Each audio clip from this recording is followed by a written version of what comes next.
नमस्कार मित्रांनो. तर आज आपण हा प्रश्न पाहणार आहोत. ए बी सी यांचा पगार 4 जसे 3 जसे 9 या गुणोत्तरात होता. जर त्यांचा पगार 35%, 20%, 50% वाढ करण्यात आली तर त्यांच्या पगाराचे नवीन गुणोत्तर काय असेल? म्हणजे त्यांचे नवीन गुणोत्तर. तर आपण ते गुणोत्तर काढणार आहोत. ठीक आहे, चला बघा. त्यांचा पहिला पगार किती होता ते लिहून घेऊ. पहिल्यांदा 4 जसे 3 जसे 9 हा त्यांचा पहिला पगाराचे गुणोत्तर. आता त्यांच्यामध्ये किती टक्के वाढ झाली बघा अनुक्रमे.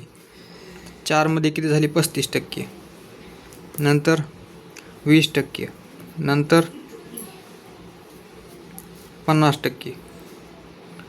तर बघा आता 4चे 35% आपल्याला काढता येणार नाहीत, त्याच्यामुळे आपण 0 लावू समोर.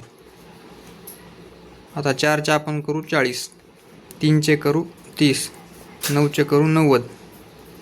तुम्ही किती पण 0 लावू शकता. कोणी 2 पण घेऊ शकते.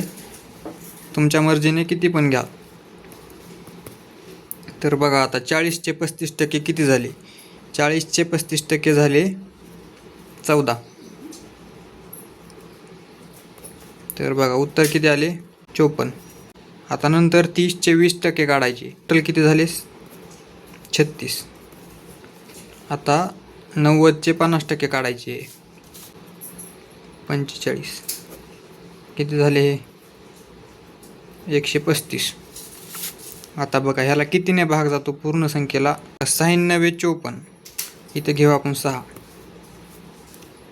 4 9 36. तर इथे कितीने भाग जातो? 10.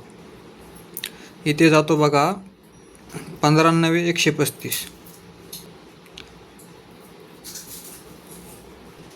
तर त्यांच्या पगाराचे नवीन गुणोत्तर आले, सॉरी इथे 15 लिहायचे होते.